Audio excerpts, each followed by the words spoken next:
Thank you everyone for introducing yourself in the chat box and filling out your poll questions. We're excited to begin this wonderful conference and launch the third part in our Young Women's Leadership series. Today we will be discussing the importance of women, minorities, and diversity in the tech space. We have wonderful panelists here with us today that have both entered the tech space as women and gone through several leadership roles and are excited to share their journeys with you all. Before we begin, I would also like to just give a brief introduction about myself before our panel starts.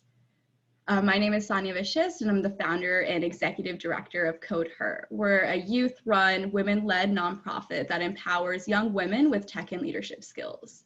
I started the nonprofit when I was 13, so the summer before high school, and originally we were just based here in the United States, running after schools, middle school girls in computer science and tech programs, and then we expanded international 1.5 years later. We've run programs on the ground in the Middle East, North Africa region, specifically in Morocco for 3 years now. And because of COVID, of course, we're not able to run any in-person training or conferences, but we're excited to launch our virtual series. So we have these conferences where we invite amazing panelists to share advice and their stories. We also are going to be launching a social entrepreneurship incubator where you all can participate and also gain skills that way. But without further ado, I would like to hand it off to Taylor Sebastian. She is our conference director. Taylor has joined us only a couple of weeks ago, actually, but she is a senior at Arizona State University, as well as the program director and the conference director for Arizona State University's Women's Leadership Conference. So Taylor, I'd hand it off to you now.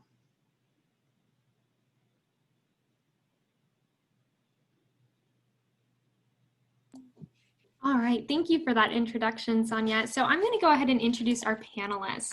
So Erica Hanson is a tech leader who's reached hundreds of thousands of developers from around the world. She has been at Google for 14 years and worked across different areas of Google's business, including sales, operations, and engineering, and out of different locations in the US, UK, and Singapore. She is currently on the developer relations team and works closely with developers across the world.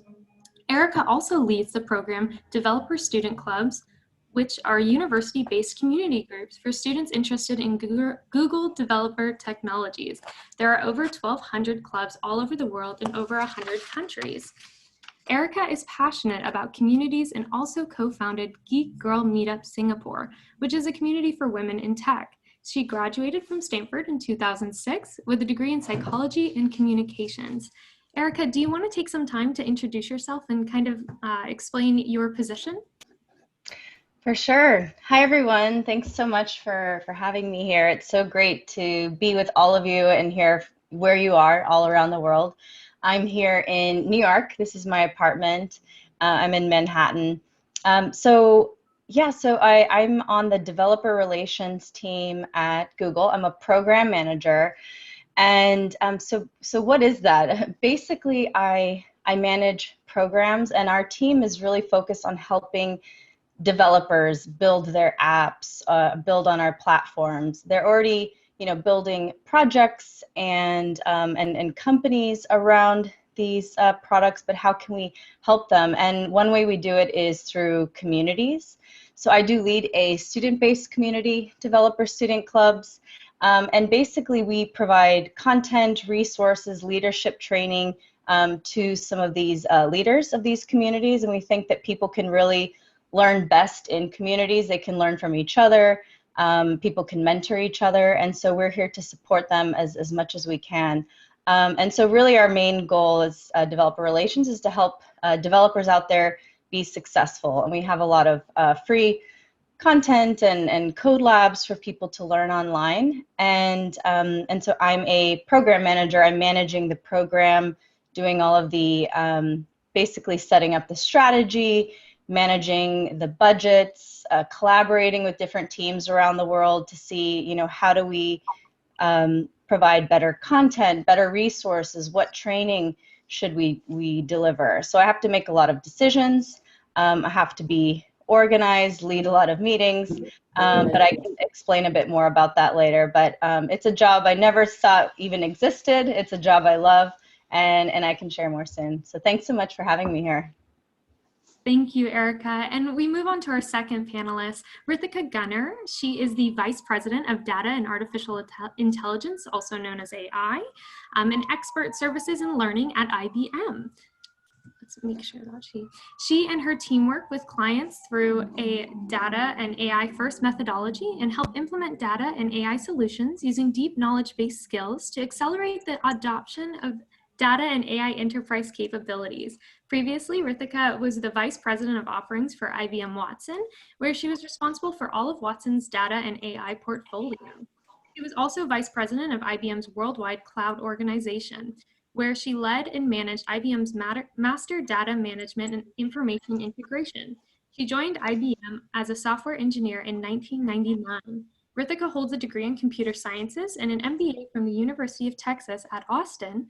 She currently lives in New York. Ritika, do you want to take a moment to introduce yourself and kind of elaborate on what it is that you do? Yeah, I would love to. So if you didn't get from that introduction, I'm a data and AI enthusiast. It really starts with being a technology enthusiast.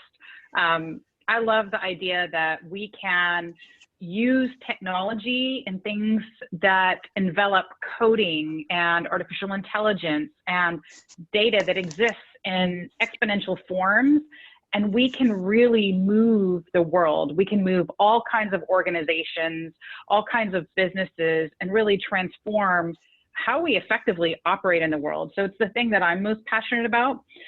Look, I started my career as a developer, and even if you don't have those skills, if you don't have the skills that start out helping you learn how to code or how to be a Python developer, don't worry, because we'll go into that. We'll go into that today. But I started out as a developer, and in my career at IBM, I've been able to do all sorts of functions. I have done software development, I have done support, I have done sales, I have done offering management. And now, as you see most recently, like I work with thousands of clients, and my team, we work with thousands of clients every day to be able to apply data and AI techniques to their most pressing problems. It's something that I'm extremely passionate about, and I get up every day thinking about how am I going to help organizations really transform what they do with the technology that we have. Wonderful. And then we move on to our final panelist, Saniya Vashist. She is the founder and executive director of codeHER, like she had mentioned earlier. She founded codeHER in 2016 when she was 13 years old, with the vision of uplifting young women around the world to develop solutions to societal problems using technology. She has directed codeHER conferences and programs for over 1,000 economically disadvantaged young women in the US and developing countries. Saniya is the recipient of the Leadership in Women's Tech Award from the Moroccan American Network and a nominee for the Outstanding Youth in Philanthropy Award. Saniya is currently taking a gap year to lead codeHER's gender equality initiatives before attending Stanford University next fall, with a double major in international relations and economics. Saniya, did you want to take a time to kind of elaborate on what being a leader is in your position? Yeah, I mean, it's interesting and always difficult to like hear someone else read my bio, because I'm like, did I really do all that, or like, is that what I am? And I think on paper, you read something or it looks a certain way, but when you're actually doing it, it feels so different.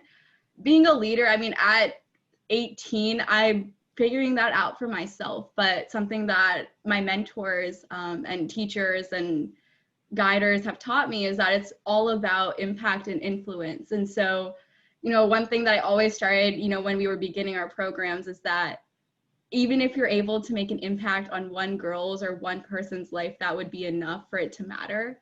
And so oftentimes we're like, how many more people can we reach? How many programs can we run and where? But ultimately it comes down to the impact and influence that we can have on each and every person that we're able to reach. And so for me, I think leadership, I'm figuring out for myself. I think it's a fluid concept, but it's about impact and influence, and that's what we hope to do here at codeHER, and hopefully leave an impact through all of our programs on these wonderful participants and the audiences. Even virtually, we're figuring out how can we take advantage of technology to also reach others to use technology to benefit communities. And so ultimately, my vision with codeHER is that everyone can start their own codeHER or their own social impact organization or use technology for social good. And so using technology and their leadership skills to be leaders in their families, in their communities, their own leaders, and ultimately make a change in their society and be independent, strong young women. Thank you, Saniya. That is a great way to kind of lead into our conference, which I'm going to provide some logistics. So as we know, there is an evident lack of women in STEM and specifically the tech world. Less than 20% of all bachelor degrees in computer science and engineering are earned by women. Approximately 30% of the 7 million people working in technology are women. And only 5% of leadership positions into the tech sector are held by women. So having those logistics in mind, we're going to move on to some questions that hopefully kind of shed light on some different perspectives in the technical sector. So we're going to start with a question for Saniya. Throughout your time at codeHER, what have you seen to be the role of technology and tech skills in shaping the lives of young women? Okay, thank you for that question, Taylor. I think I'll start off with a story. I think actually the girl is here today, Zainab. And so after our programs, especially the ones we ran in the Morocco, we always made it to a point to visit these girls' homes to meet their families, even though we couldn't speak the language, to kind of see where are they actually coming from, not just in our program, but where do they live, where do they sleep, who's in their family, what struggles do they face outside of what we can see. And so, you know, I went to her house and I could just see the change in the way her parents talked about her. And we would always emphasize to our parents that, you know, your daughter is so smart and she's so confident. She was telling me the problems that she faced, that there's only one old, you know, laptop that they had, but only her brother was allowed to use it. And so these sort of struggles that these girls face, we hope to alleviate and hope to help them tackle by showing their parents that technology is such an important tool for them to build themselves. And so the role of technology is for them not only to know how to use technology effectively to empower themselves and to use it as a tool to in their education and then when they're starting their career journeys, but then how can they not only be consumers, but then creators of technology? And so not just using technology, but what else can you create? What else can you build using that? And so that's what we do in our programs. We have them create their own social impact organizations that use technology to solve social problems.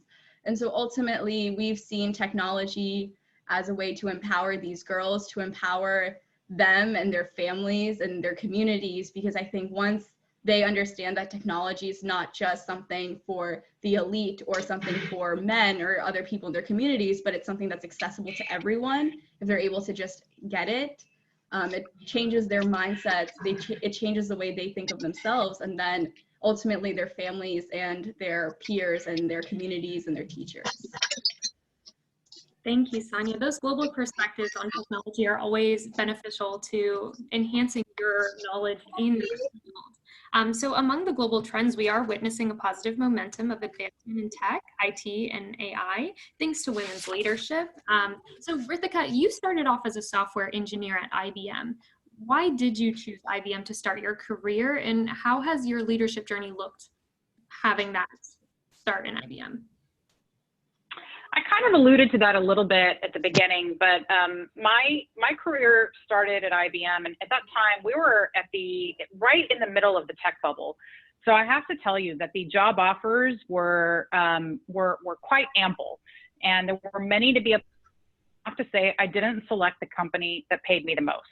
I really looked at a couple of different factors, and I think this is the one thing I would urge all of you, especially early in your learning career and early in your technology careers as you advance into the workplace.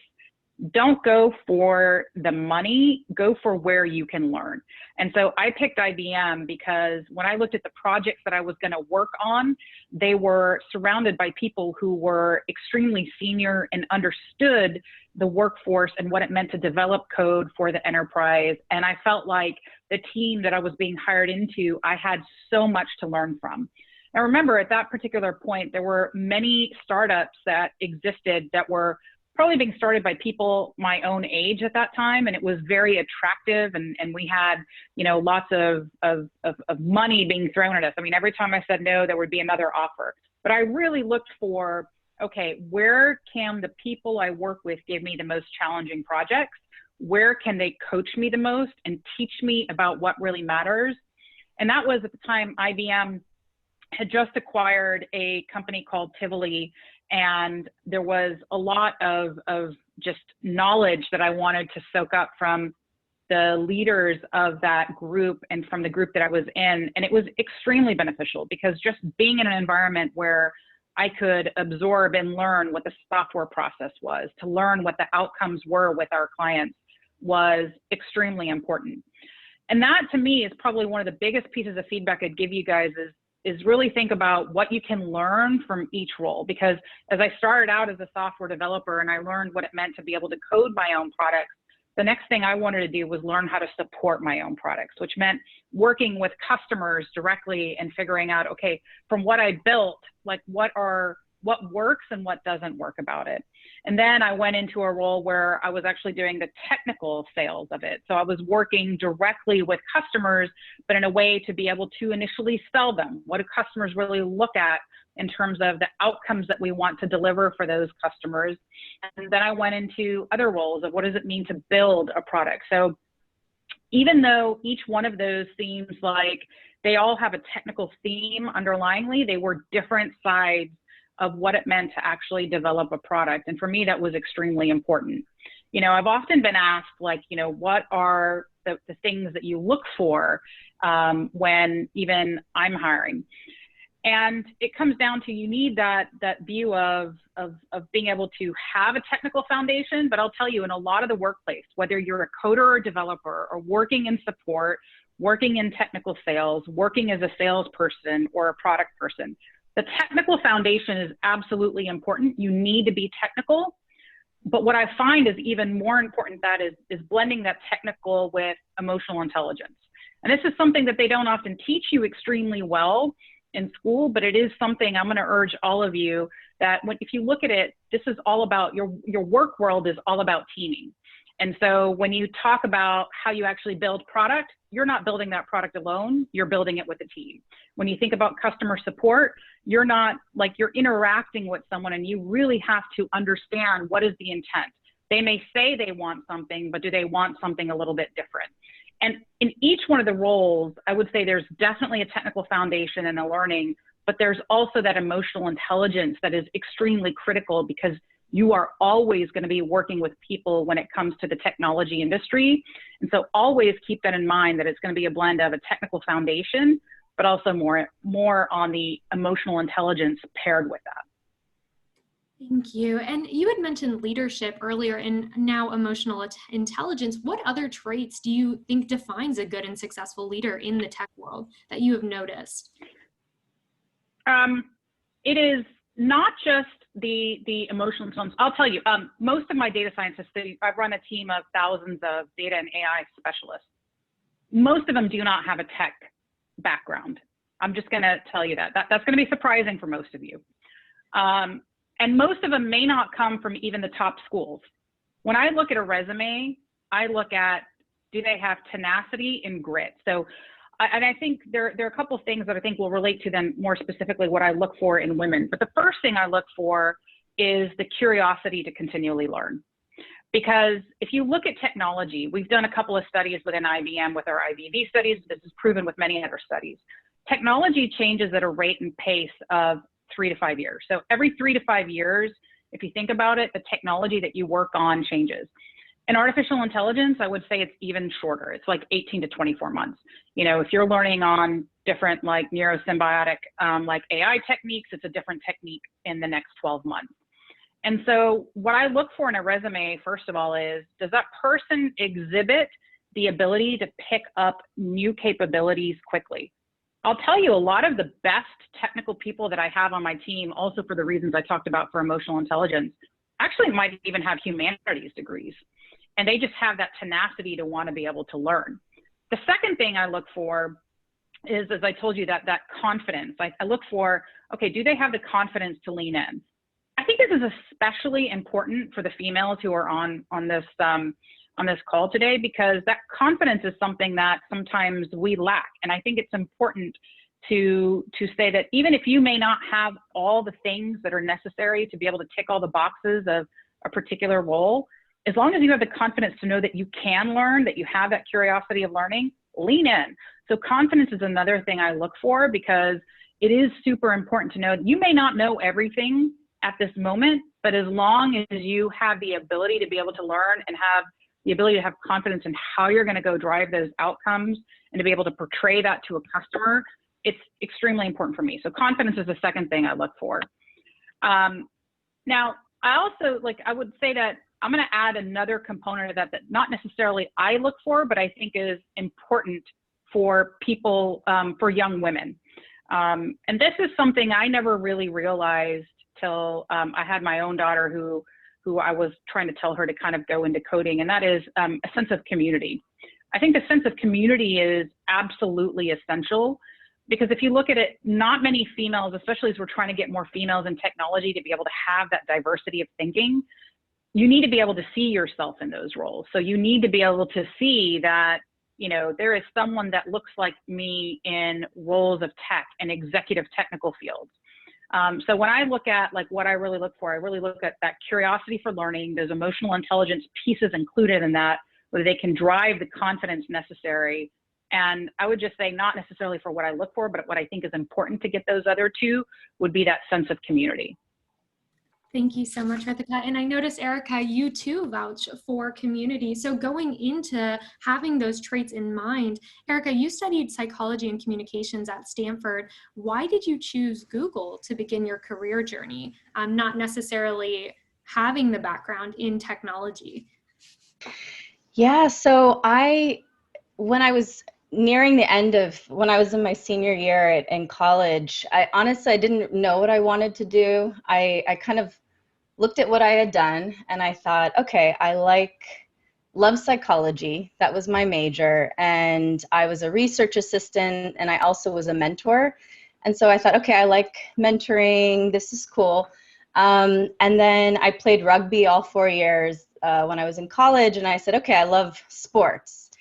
And I also took a computer science class and I realized, okay, I like technology. So I was just kind of thinking, I like these things, where can I combine them all? And the first thing I thought of was sports marketing. So I started to explore that. And then over time, I just, was exploring and saw that there were roles at Google. And I realized, okay, this could be cool. I'm interested in technology and I've always been interested in getting into that space. And I like marketing, advertising. And so I thought, and I liked their mission and their values. So I thought, okay, this could be, I'm still not 100% sure what I want to do, but maybe this seems to be kind of a place where I could do a bit of, all of those things. So basically I went to a job fair and handed in my resume, hoped for the best, gave my resume to a couple other companies as well that I thought might be interesting, including Facebook and some other companies. And I got a job, and my first role was in, it was essentially customer service, and eventually it was within the advertising department. And I thought, okay, I want to work with people, and I like to connect with people. I like to help people solve their problems. So let's start with that. And the first role I had was answering the phone. So anybody that called Google about their advertising account, when ads pop up on Google search, I was answering their questions, and inevitably I started answering questions about the internet in general. And while it was challenging at times, it was really cool just to hear what questions people had. And so that was the start. And honestly, as I said, I didn't even really know exactly what I wanted to do, but I just had the faith that something would come up. And throughout that, I realized I started to do, and I can share more about this in a bit, but I started to do side projects and realize over time, what were the different pieces of things I was working on that I was really passionate about, and eventually carved out a path from there. I'll share more about that soon, but really that entry point into Google was just, thinking, okay, I like all these things. Hopefully this will come together in this first role, and over time was able to carve a path that I had no idea that existed. Thank you for that answer. And throughout that path, from when you had started at Google to now, how have you seen your work at Google evolve into engineering throughout the different departments and leadership positions you have worked in? Yeah, so basically I did sales and worked with people on their marketing plans for their small businesses. It was mostly small to medium-sized businesses. I did that for 4 years, and what I liked about that was basically being able to talk to people, have meetings with them, and ask, what are your goals? Who's your audience? And just basically understanding more about their business. Why did they create this business? And I like that connection with people. Over time, I realized that wasn't overall, the sales space wasn't something I was super excited about. And I thought, okay, I like the people part. What else is there? And so I started to do side projects, like 20% projects, as they call them at Google. And it's basically you carve out, a day a week where you're working on a project and you get permission from your manager to work on that. And I started to have quite a few of those. One of them was working with, we had a team that was based in India, and they were on our team and working on more of the product side. And so I was really excited to work with them. And I ended up being able to go to India, and I set up a kind of a guru program where we had each person kind of had an area of specialty, and they could help the rest of the team answer questions. And so that was really fun for me. I was like, I realized from that, okay, I really like working with teams in other countries. And I had always wanted to live in other countries, not just in the US. And so that piqued my interest. And from that, I realized I love project management. Basically scoping out a project from the beginning. Okay, this is an area that we can improve on. People seem to want to become experts. People need some experts to get help from. I think this is something that we can solve for. And so from start to finish, building a project that didn't exist before, and then getting feedback and saying, does this work? Does this not? Should we continue doing it? And I love that whole process. And so from there, I realized, you know what, I want to do project management full time. And so I applied and got a role in London on the sales operations team. So it's basically operations, project management. How do we make our sales teams within Google more efficient, more effective? So I worked on tool development. And so I like that. It was cool because it's project management. But again, I realized the problem we were solving for, I was not passionate about it. And I thought, I want to just make an impact on people's lives. And I realized again, I went back to mentoring and realizing that I love mentoring. So once again, I did a 20% project with Campus London. It was Google's tech hub for startups. And I basically ran a mentoring program there where we connected Googlers with startups. And I love that. And I thought, okay, I love mentoring and I love working with startups. And so then I was pretty proactive and looked for roles that were kind of in that space. And I ended up finding a 3-month rotation in Singapore. And it was called Women on the Web. And our goal was really to help women learn how to start businesses online using free resources. And so I went to Singapore for 3 months. And then I got to go to Pakistan and Malaysia, and I loved it. And so I applied for a full-time role in Singapore. I didn't know that never thought that I would live in Singapore, but I thought, okay, let's give this a try. And I ended up getting the role, moving to Singapore. And that team was the developer relations team, which is the same team I'm on now. I was a bit worried because I have a non-tech background, and most of my team, they're mostly engineers. And so I did struggle at times, and I would be meeting with developers, external developers all the time, people who are building Android apps, people are using our technology, and at times I couldn't answer all their questions. And so what I started to do is, connecting them to experts and say, hey, this person is really good at this, why don't you connect? And what I did instead was just really focus on building these communities where people could answer each other's questions, where they could help each other. And so basically, and I'll kind of speed through this a bit more. I realize it's a whole, it's a whole journey. And so basically for the 4 years I was in Singapore, it's kind of similar to the work I'm doing now in New York. I'm still on the same team, and it's really focused on community building. We select leaders who are, they're technical, they're great leaders, and they're passionate about community, and then they set up these communities. And so for developer student clubs, we select student leaders from all over the world. Now there's over 1,200 communities in 100 countries. So we select students once a year, usually in April, and they set up these communities on their campus, and they run coding classes, they learn Android, Google Cloud, and they also build projects that solve local problems in the community. And that's what I love about the work I'm doing right now in this program, is that a key thing is really focused on impact and being proactive, building a project that solves a local problem, getting into a team and working together on these projects. And so finally, after that whole journey, I realized this is what I love doing. I love community. I love to see other students and people out there helping each other through mentoring, building these communities, and solving local problems through technology. So finally, after all that time, I realized, okay, I love developer relations and this very specific team that works on community. And so that inspired me to co-found Geek Girl Meetup Singapore, because I thought, okay, I love community. And so that's basically how I ended up on this team, and continue to get involved in communities whenever I can. So thanks so much for listening to the long journey.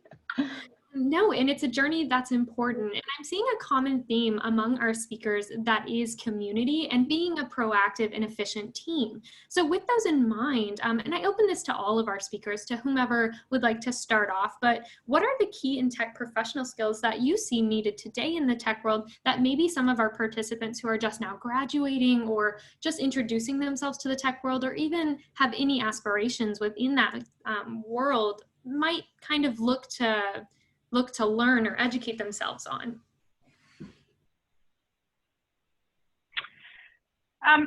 I'll go first, because it kind of goes back to what I was saying, what I look for in a lot of the students that graduate and that come to us for a job. And we do hire lots of college hires into our organization.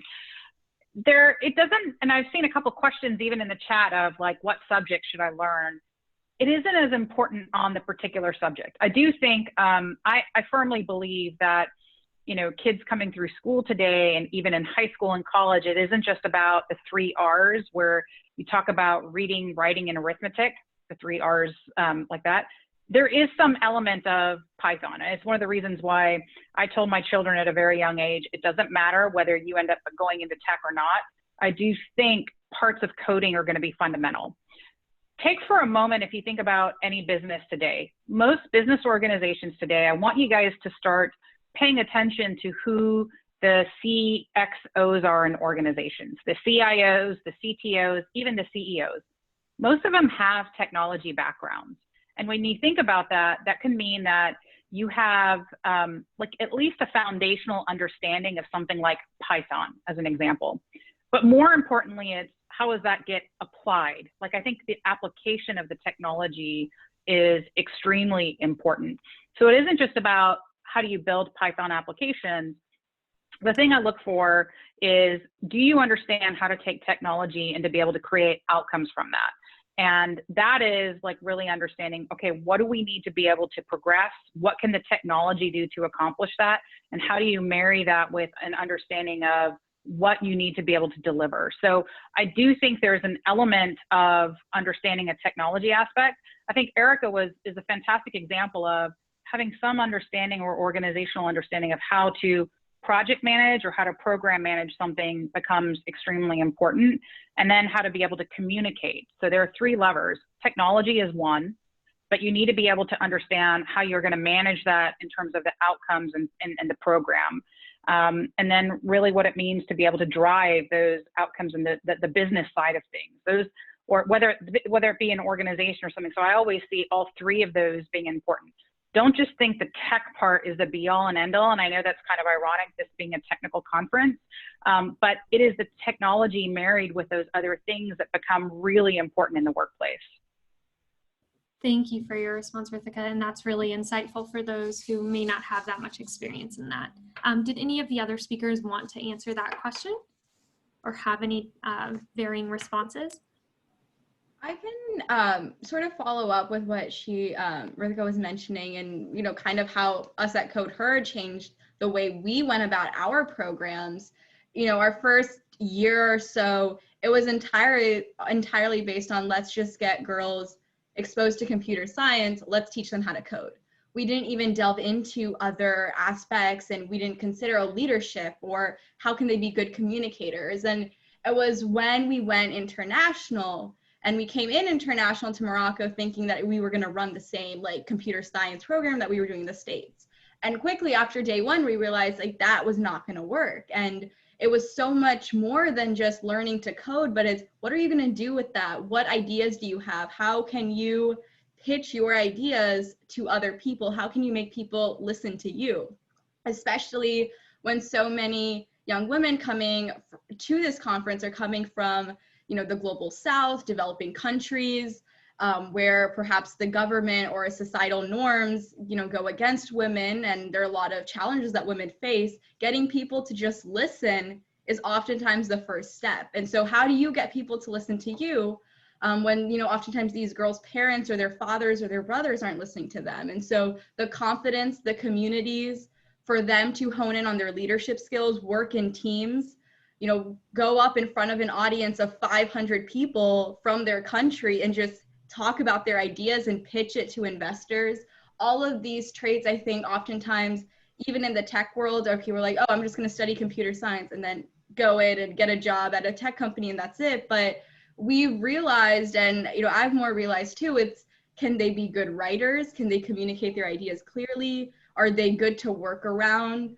Are they able to just not only code, but then explain what they're coding, what they're trying to create, explain why it matters to them and other people? And they're just, I think oftentimes us as women also get kind of trapped in, oh, we don't want to be too pushy or too bossy, or we don't want to overstate our ideas, and we don't want to control everything because people may not approach that the right way, especially in Middle East, North Africa, South Asia, other places in Africa. Oftentimes women are just supposed to sit back and listen to other people talk.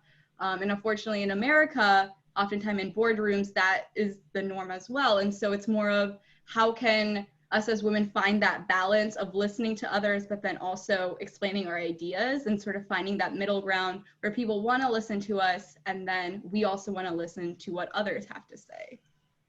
Thank you for that response. And with that being said, it's very often women inevitably face those barriers of putting themselves in situations where they don't want to make anyone else uncomfortable, limiting their abilities. So with that, I want to move on and ask the question to any of our speakers. How do you overcome those barriers that women and minorities inevitably face in the tech industry, going off of what you may have said previously?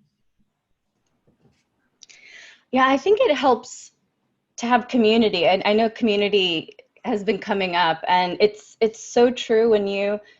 I get a lot of, I guess, excitement and passion when I'm with other women or people who are also passionate about some of the same things, and people I feel comfortable sharing ideas, and we can kind of, encourage each other. And so I think just being part of communities, or finding a group of friends who are also positive, encourage each other, want the best for each other, and so that you can, and maybe it's like, hey, let's all get together and do this code lab online together or separately, and then we can kind of jump into a WhatsApp group after and check in on how it was, or call each other, or whatever's the best way to connect.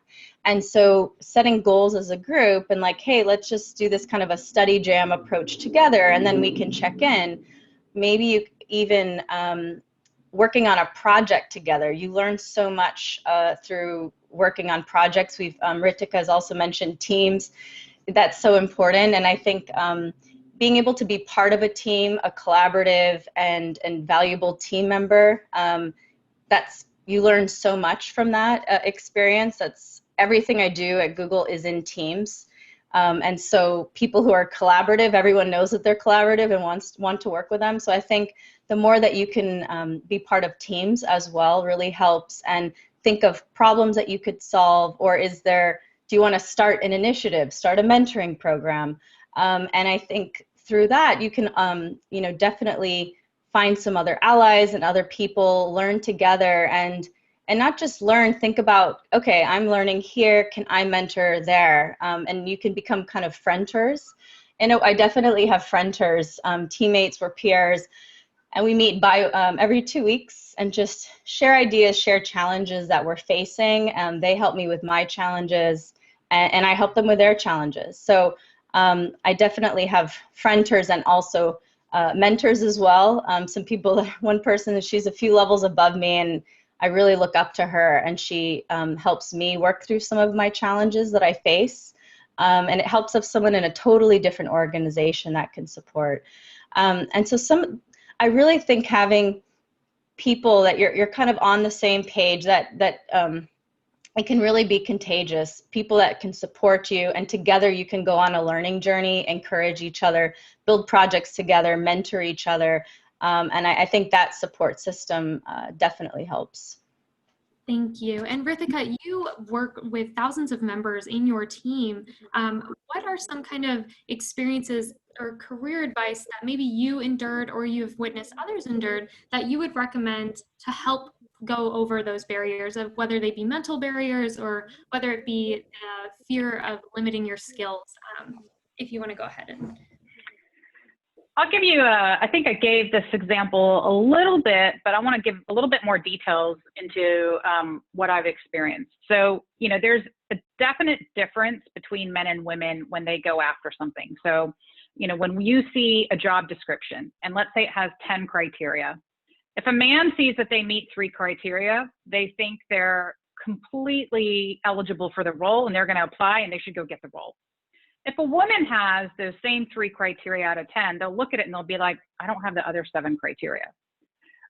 But it goes back to, and so they won't even apply for the role. This goes back to the importance of having confidence in how you actually go after that. You may not have the other 7, but please develop the confidence to understand that you can learn those other 7.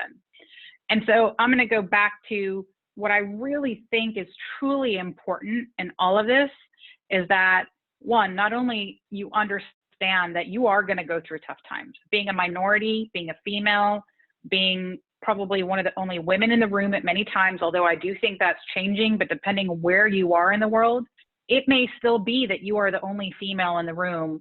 You'll have to have thicker skin, but also know how you lean in more. And so I do think the discussion that Erica had about community is important. And I'm going to reiterate, I think the confidence piece is important. And then that third piece is always knowing that you have knowledge by your side.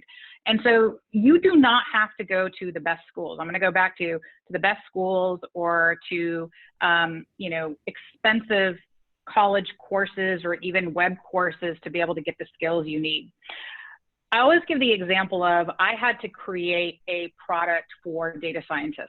At that time, although I knew how to code, I didn't have any understanding of the data science field, of what it meant to code in Python or R or in Scala. And I took online courses that were free, by the way. And I had one of my product managers that give me a list of, hey, if you want to learn like what it means to develop products for a data scientist, you need to learn how to code like a data scientist. So he gave me a list of, here are some courses you should take. All of them are free. Unless I want the certification. And if I wanted the certification, I think it was like $50 or something like that. But I didn't need the certification. I just needed the knowledge. So I took all of those courses as an investment, and I spent my time at night. When I went into the room with anyone in my organization, now my organization does happen to be a little bit more diverse. IBM really puts forward like a view to be able to have men and women and people of different backgrounds there. And that's something I'm really proud of. You may not have that opportunity, but I always knew I was knowledgeable, that I had the curiosity to be able to continuously learn, that I was just as knowledgeable, if not more knowledgeable than other people in the room. And so that allowed me to have that confidence. So like the advice I would give the team members here is, you know, you're going to run into situations where you are the minority. Just make sure you have the thicker skin and that you lean in, and then continue to learn. So I saw a couple of different things over here. People are asking, like, what did I use? I used Coursera. So when I had to go learn how to be a data scientist, and by the way, IBM in itself has a ton of free classes on Coursera, where if you don't want the certificates, I know we put all of my team that creates the Coursera classes for IBM for data science and AI. You can take any of those for free. But there are platforms out there, learning platforms, where you can start to develop those skills yourself. And so the other thing I saw a question on what do I look for skills?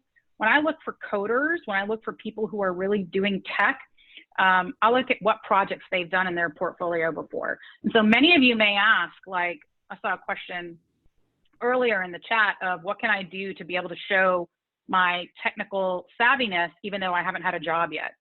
I look for people who've done work in open source projects. Like, I'll look at that as their portfolio, and I'll say, what open source projects have they worked on? What have they committed, or have they looked at in the open source world as well? And so I think even not having the resources to be able to have money to be able to do these things shouldn't hold you back. It's all about the tenacity. And so work on those open source projects, get that knowledge from platforms like Coursera or edX or any of those, and just dive in.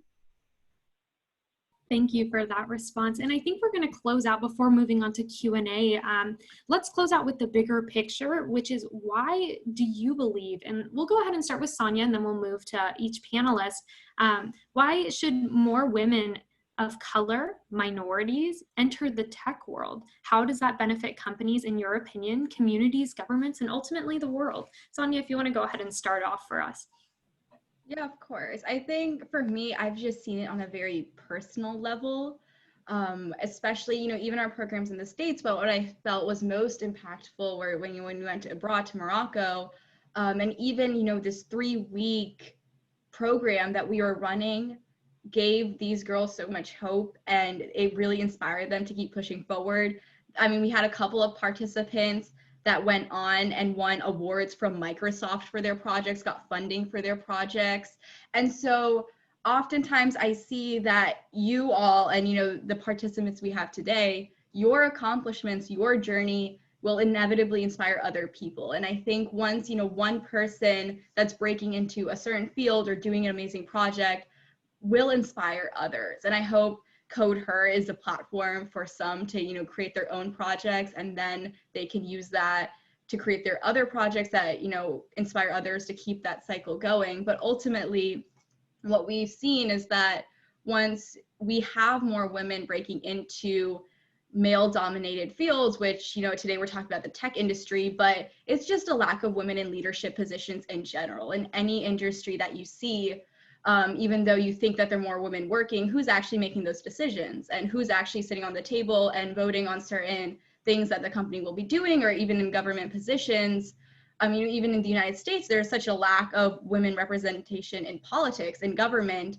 In other countries, you won't see a single woman on any local to national election or any sort of position at all. And so it just takes one person to show that, yes, a woman can be a leader in the tech space, in politics, in academia, in engineering, science, whatever it may be.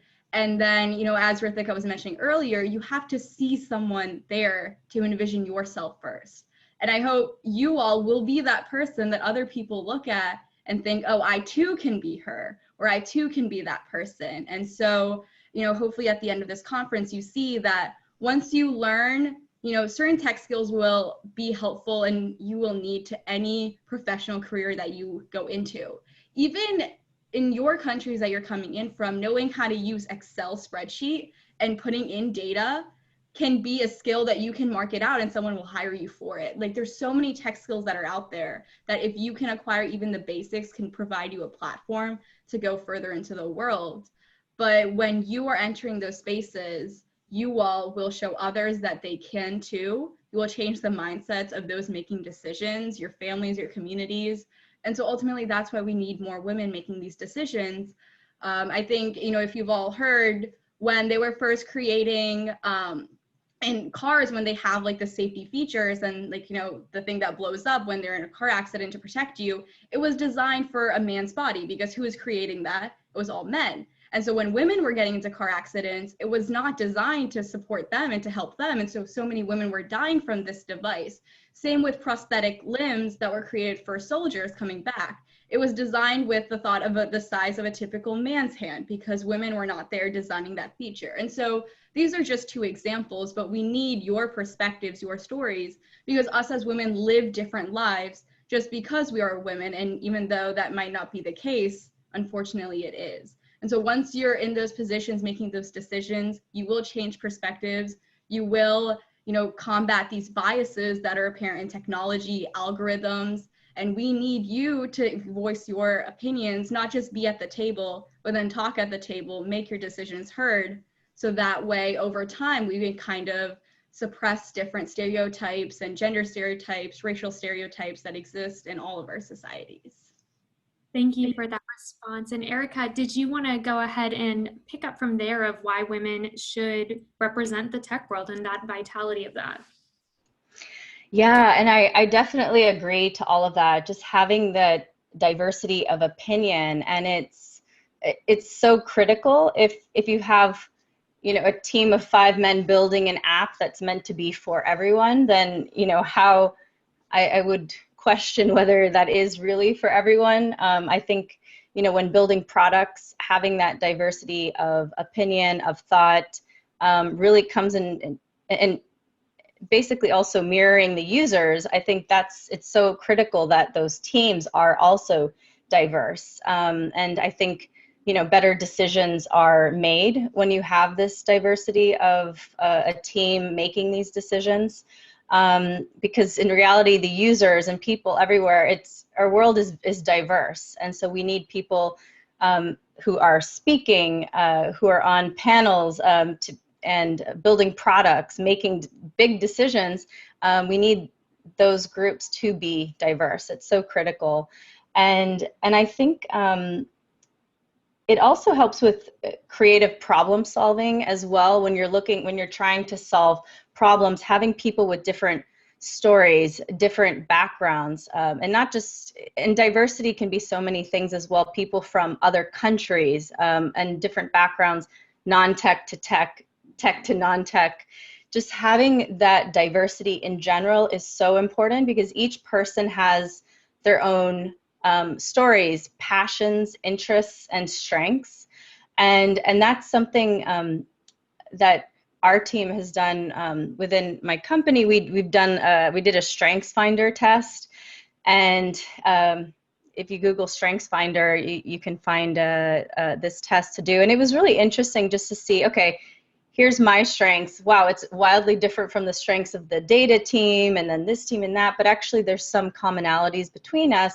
But each of us in a room, we do bring these different opinions, and we get feedback from different people as well. And I think that's so important, no matter what it is, that there is that diversity of thought, and that you can solve problems more creatively together when you have people with different backgrounds. So I think it's so important, and it's great to see that there are more women who are speaking at events. I'm seeing panels be more diverse in general. I'm seeing more and more organizations that are mentoring women, and it's great that there is codeHER. So I think all of you can be a part of that, be active participants and members, mentor other people, and I think we are definitely going in the right direction. But it will take some time, but we're in the right direction. That's wonderful. Thank you so much for your response. And Ritika, if you want to close out before we move on to Q&A on your perspective of why women are so impactful in that tech industry. I think Saniya and Erica did a great job of talking about why diversity matters and where you and how you create products, and to be able to have that background. I want to give you a statistic that we put out with IBM, and I think there's also a McKinsey study that actually validates it as well. Between big organizations need diversity within their own companies. if you look at it, organizations that have diversity are 20 to 30% more likely to be competitively advantaged than those that don't. Just think about that for a moment. So it means that those that are really at the top tier of their industries or their organizations in the areas that they represent, the diversity actually shows through not only in the kinds of decisions that they make, but in the products that they have. And so while young females who are listening to this definitely want to be in technology, I also want everyone to know that these companies, these organizations, these industries, they need you, because they need your diverse backgrounds. They need your different perspectives, the things that you bring to the table, to make them think differently and to have them think in terms of what it means for them to have a competitive advantage. And that's something that's, I think, really important, because it isn't just about you wanting to get to be in technology and to have a career in technology. It's also these organizations that need you to be able to get that seat at the table. And I think that's something that's really important, because you're not alone. And I think now more than ever, we're seeing an increase in diversity in a lot of these organizations, in a lot of, as Erica mentioned, like the speaking panels, et cetera. And so if there's one thing I want you guys to take from this is, as much as you want to get there, people want to see you there too, because you're needed to be able to create that competitive advantage and that difference in how these organizations are thinking. Thank you for that response. And one of the questions that we had relating to this topic is, what are better ways to educate people about women's rights, specifically in villages? What else can we do to change our society? If any speaker wants to go ahead and answer that question.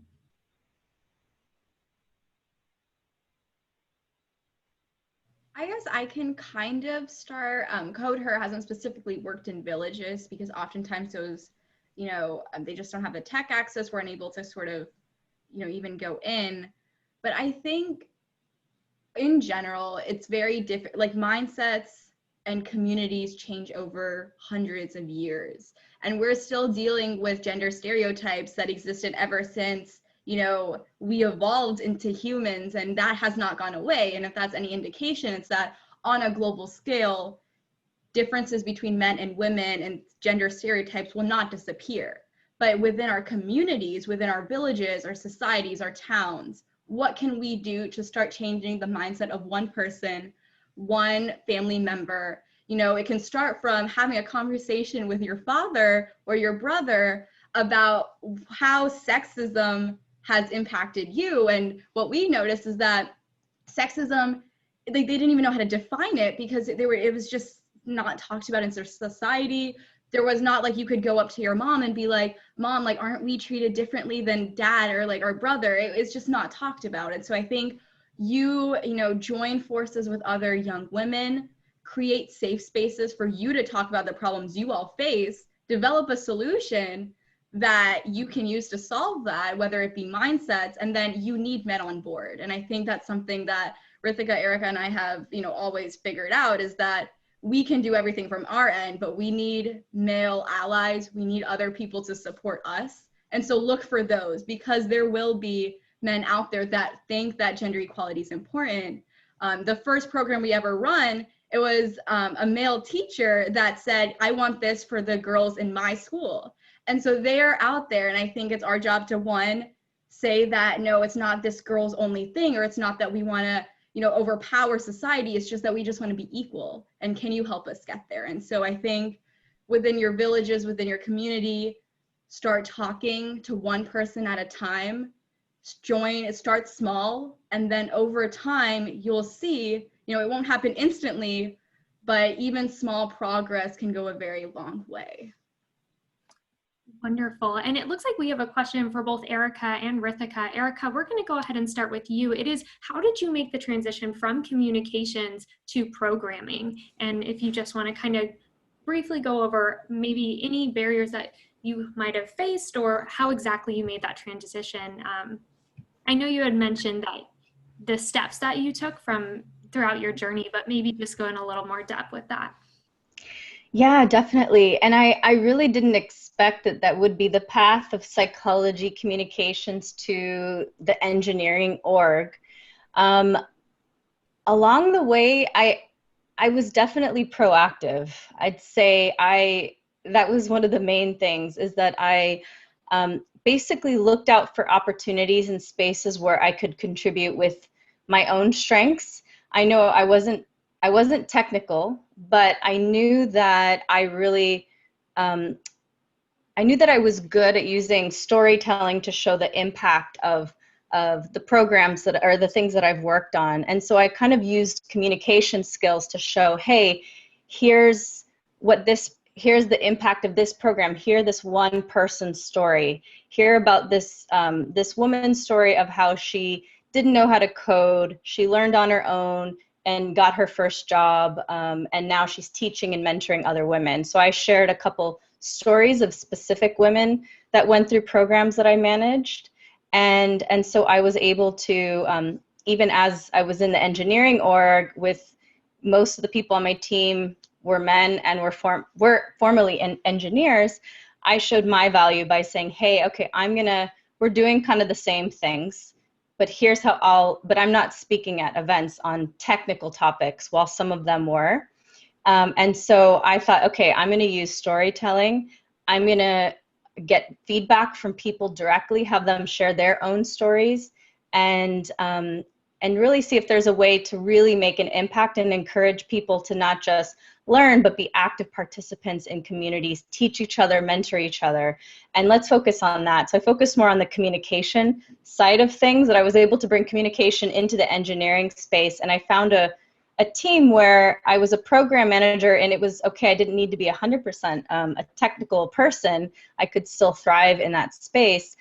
But I did reach difficulties. I did get pressure from one manager. Hey, you really should be more technical, though. You really need to have a sense of all of our technology.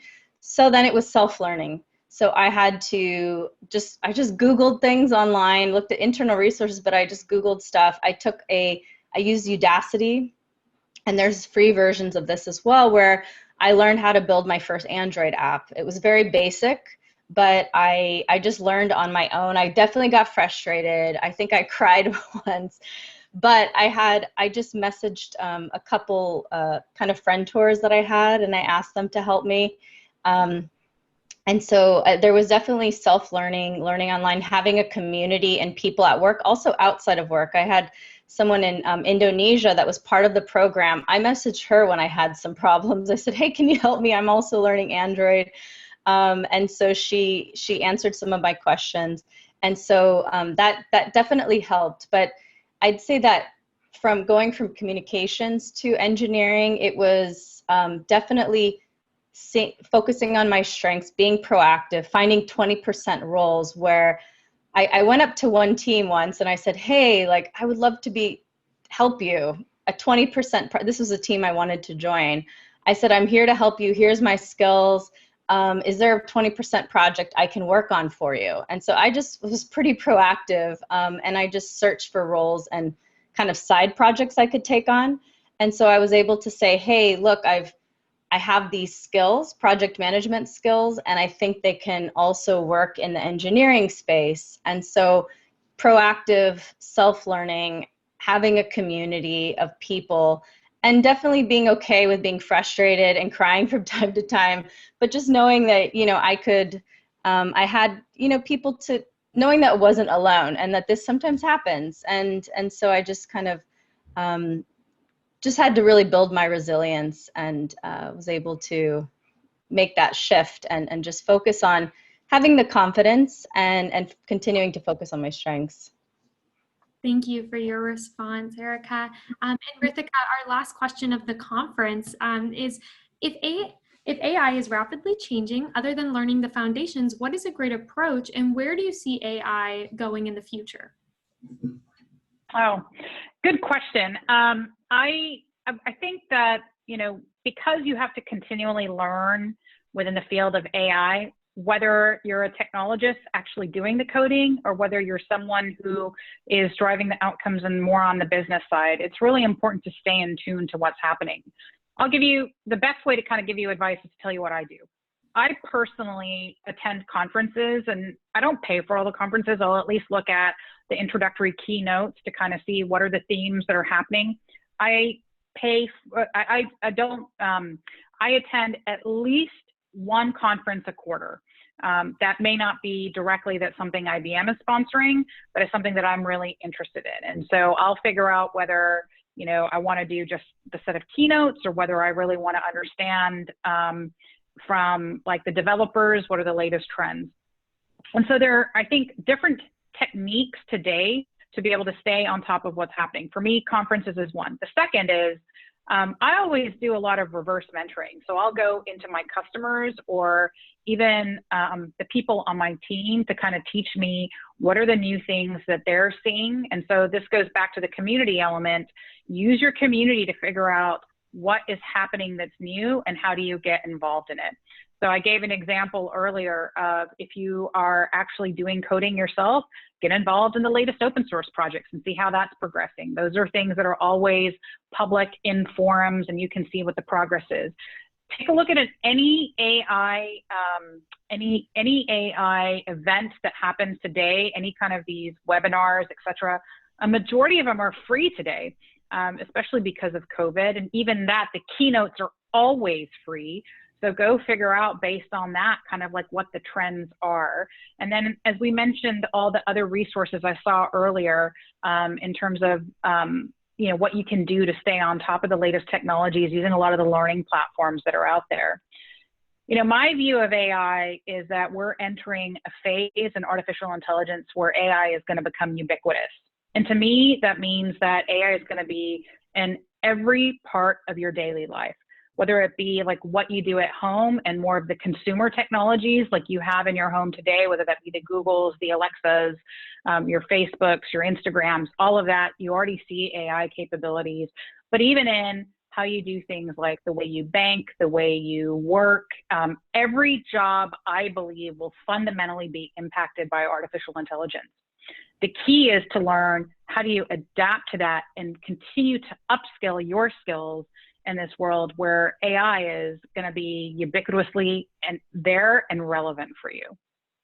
So with that, it has been an absolute pleasure for me to be part of this event today, and to see so many of the inspiring women that are part of codeHER. Thank you so much for like this wonderful panel. Thank you so much. And I'm going to go ahead and hand it off to Saniya to. I would just like, I don't want to take too much of our panelists' time since we're 7 minutes over. I just want to, one, give a big thank you to both of them.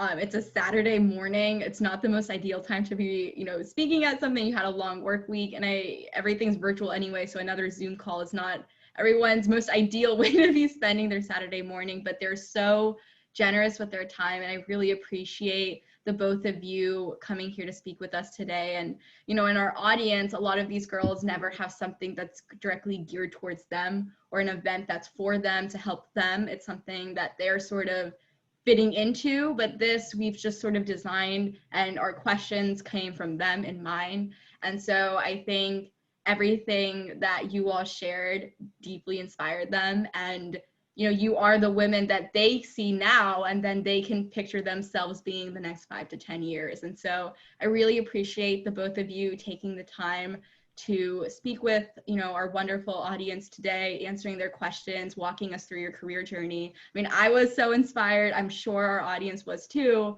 And this is, I think, exactly what everyone needs, especially during this pandemic when there's not too many, you know, hope, there's not much hope left for most families and communities, but, you know, your stories and the way you all persevered through your careers definitely is an inspiring way to kind of frame everyone's future goals. So thank you both. And we will sort of be continuing with the next steps. Erica, Ritika, feel free to, you know, leave whenever. We'll be going to our networking chats or breakout rooms. Taylor, if you wouldn't mind going to the slide beforehand. For those of you that are unable to stay for the networking event that we have the next 15 minutes dedicated towards, please reach out to us, codeHER Girls on Instagram, Facebook, LinkedIn, Twitter. Our website's codehergirls.org. email us, info@codehergirls.org as well. We are here. If you have any other questions, we will be here to answer them. Conferences will be running in the future. And then Taylor, if you wouldn't mind switching over.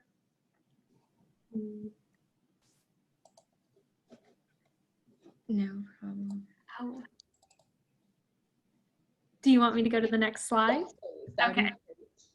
My apologies. I took switching over as my bad. No problem. Okay, so we will have this recording on our YouTube and our social media, as well as our website, for everyone to watch again and share it with your friends and family. We will be sharing this with our audience as well. We will have a follow-up survey where we would hope to get your thoughts about Erica and Ritika's conversation, and then hopefully we can share, your thoughts with them as well, so they can kind of also hear, what did they say that resonated with you.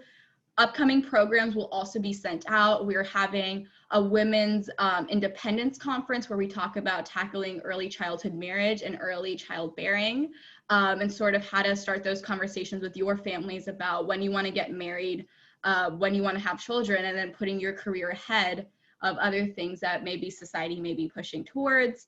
We're having a women's entrepreneurship conference in Arabic that we'll be also piloting soon, as well as a women's in government and politics.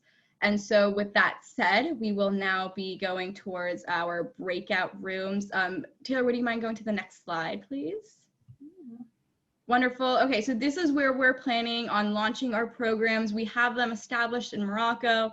We will be going into Palestine, Southern Europe, as well as Pakistan, North and South India. And so those that are coming from those regions, through our email and our website and social media, we'll be letting you all know when those are piloting, whether they will be in person or virtual.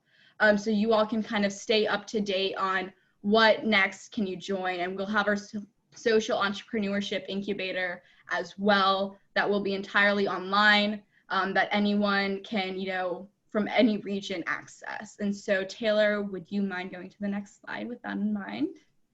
Also would like to thank our wonderful partners and sponsors, as well as our codeHER team.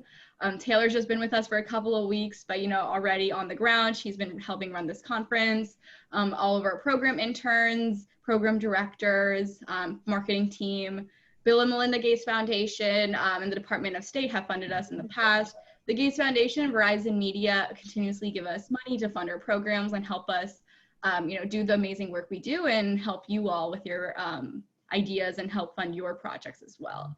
And so now we do go into our breakout rooms. For those that want to stay, we'll be running a 15-minute networking chat where you can talk to those on the codeHER team to discuss your ideas, have a conference briefing. And so I will be putting everyone in those now. There will be around 8 rooms, and you should be automatically assigned to one as you will see it.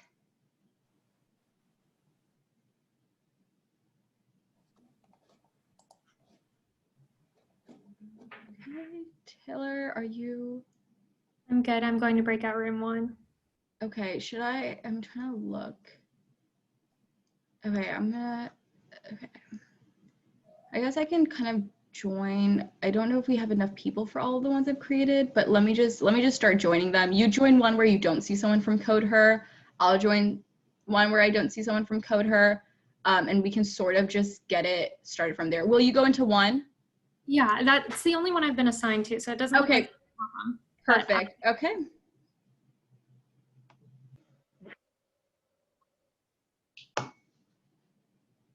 Hello, everyone. Hello. Are you able to see me?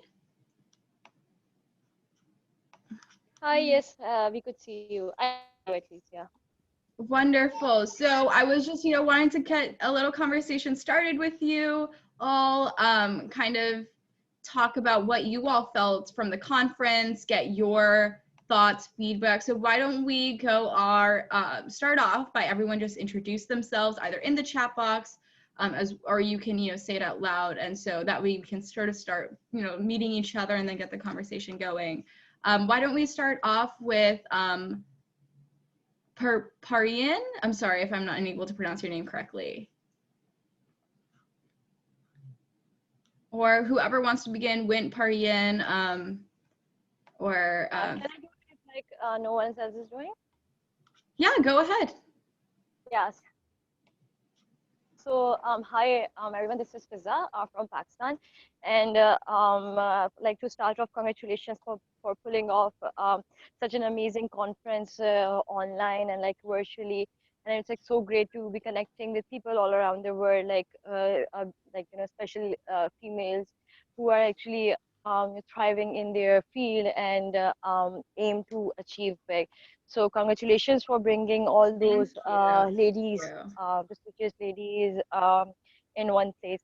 To give a little bit introduction about myself, like I have accounting and finance background, and like currently I am pursuing my master's in technology management and entrepreneurship. Reason being how technology is, you know, disrupting and I personally like the reason behind for like, you know, opting for technology is to actually introduce crowdfunding platforms in Pakistan for startups and SMEs so that they do not have could have a platform for, you know, secure funds from general public. Wonderful. Thank you for that. So we have from Pakistan, Parian, would you like to go ahead as well? Hi, Saniya. It was a great webinar. I seriously like it. I'm 24 years old, but this is my first international experience. Previously, I used to participate in just Iranian conferences, workshops, competitions, and so on. And about about my name pronunciation, it's Parian. Yes, it is. Parian. Okay, wonderful. Yes, it means fairies. It is the Oh, plural wow, form that's of beautiful. That's fairy. wonderful. Thank you, and so glad to meet you and other experts. It was a great opportunity, and definitely I will participate in future webinars or maybe workshops or even volunteer jobs maybe. Yeah, that would be wonderful. Thank you for that, Mercy. We have Ambra, who is one of our program directors for the Italian region. She's with her today, with us today. Yes. So Ambra, I've just begun by having everyone introduce themselves for this portion. So if you wouldn't mind taking that over, so I can sort of go into the other rooms as well. Thank you. Sure. So Ambra, would you like to introduce yourself and then sort of get everyone to introduce themselves as well?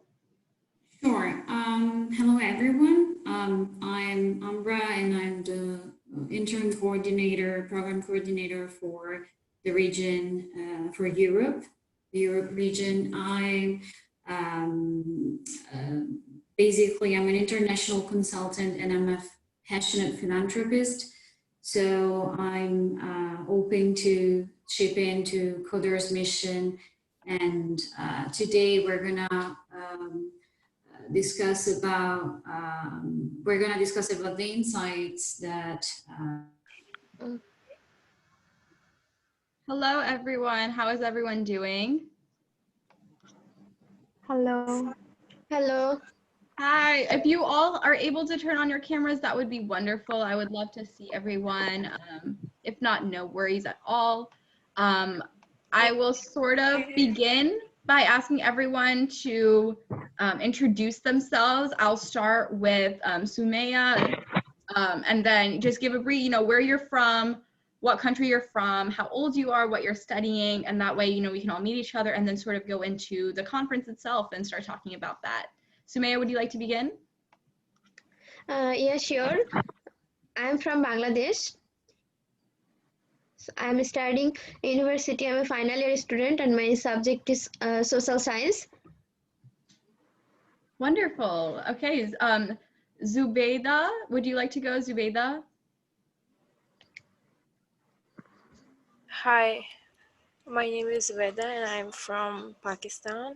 I'm 18 years old, doing my A-levels, and my major subject is computer science, and I really want to continue my career as in field of artificial intelligence. Wonderful. Yeah, wonderful. And yeah, and I really loved this session.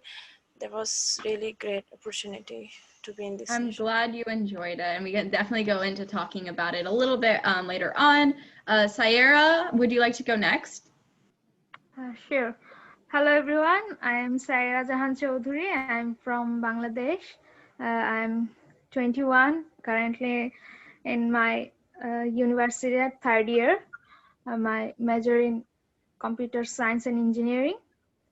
So I love to be involved in leadership, and I'm into sports and arts and crafts. So I'm not sure about my future, like what I want to do. I'm a former exchange student. I have been to USA in Wonderful. 2014-15. That was an United States of Departments program, YES program. You may have heard Kennedy Lugar Youth Exchange and Study Program.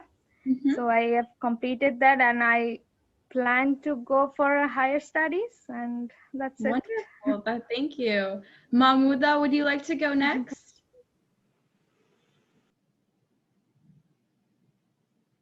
Mahmouda, are you, I'm sorry if I'm pronouncing your name incorrectly. Mahmouda. If not, that's no worries. You can sort of got Hi, I'm Mahmouda. Yeah.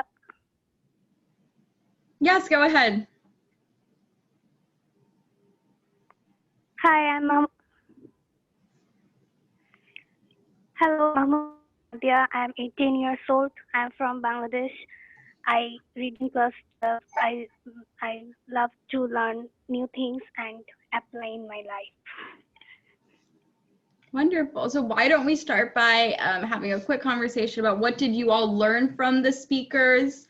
How did you feel about the conference? And then I'll ask you the second question, which is what will you do with what you just learned today? So what are the next steps looking like? So let's start with, what did you learn from the speakers? Who wants to begin?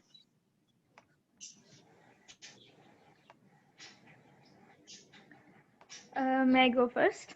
Yes, of course. I was very inspired by Erica, what Erica told, because her story kind of resembled mine, like I am feeling right now. So I am not sure about my future, and I wanna go like whether my heart takes maybe. So I have learned to go with the flow, like to give my 100%, and I am a you can tell like a conversation starter, so I can go in unknown places and get myself into them. So Wonderful. I kind of learned from her story. That's great. Yeah, We that was have a it. new participant for this breakout room. Would you like to introduce yourself, Delegate of Brunei? Thank you so much for this opportunity, first of all. And it's very, for me on a personal level, it's very proud and liberating to see women leading, and coming forward towards how they can actually change the paradigm of the business as a whole at large and how they can change their economies, and it's amazing. So my name is Nabzara. I was unable to change the tag because I'm also doing this MUN, so apologies. But yes, I'm Nabzara and I'm an undergraduate student from Pakistan. I'm studying business. I'm doing my major in entrepreneurship, and next year I'm inshallah opting for a master's in the education policy and technology innovation and education from Harvard. So inshallah, that's it. Yeah, great to hear that. I think we'll just start off with the second question I posed before we have to close the breakout rooms out. And that's just, what did you all tuning into the conversation learn that you would apply to your own life? And I think it's always good to, we hear conversation panelists, but what can we do today to kind of kickstart our career journeys? And so who wants to begin with their perspective or their take with that? Or I can, Sumaya, would you like to begin? Or, you know, just share your thoughts, what you learned from that, what you will apply. Anyone can kind of go in for this question before we close the breakout rooms out.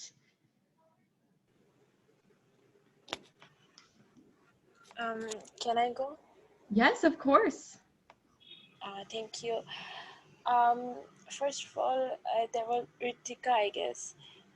She really inspired me, and her that strategy, like we should not go for money, and we should go for to those places where we can learn. And that was really so inspiring, and like learning, like in whole life, in our whole life we can learn, and we should not go for money. And it was really inspiring. And secondly, as a woman, she's in that position, that was also really encouraging for me. Wonderful. So one thing I would like to do is everyone wouldn't mind, you know, we're going to close the breakout rooms out, but we're going to still keep the communities that we built here. And so I will be closing the breakout rooms out, but we'll keep the conversation going via email and WhatsApp. So there will be a WhatsApp group specifically for this breakout room for everyone to kind of stay in contact. We have those from Iran, Pakistan. I don't think I'm missing other countries in this thread in particular, but we kind of want to start by building a support and a community of you all, of women interested in tech and leadership and, you know, being in positions of power. And so I will be closing the breakout rooms, you know, soon, but does anyone have any, you know, thing they want to share, talk about before we do, you know, close this breakout room off and then have a larger group discussion? I would like to state one thing which everybody have heard in their life, but this is something that we need to understand more and more, and that is you don't have to limit yourself. And especially if you're a female, you don't have to limit yourself. You can work in tech, you can also work in textile industry, you can also do things that inspires you, that makes you more and more proactive in what you're doing. So you don't have to limit yourself. And always make sure to test yourself in different things in order to get out of the best out of your potential as a human being and as somebody who can make an impact, a positive impact. So don't limit yourself. Wonderful. Thank you for that. I will be closing this off soon. Anyone else have anything they want to share before we end the breakout rooms and go into a larger group discussion? Thank you all for arranging this. Of course, thank you. I would say something. This session was very much helpful for women. I very much enjoyed this session. Thank you so much arranging such session. Thank you so much. Of course. The meeting is not over yet. I'll be just giving some closing remarks in around a minute before we close the conversation up. Faith and Nabahat, I think you're both new to this breakout room, so welcome. And I'll be kind of explaining what we will be doing next in the seconds before our breakout room closes. Thank you all. Thank you. Thank you for joining us. Faith and Nabahat, where are you all from? I'm from Nigeria. Oh, wonderful. Okay, breakout rooms will be starting soon.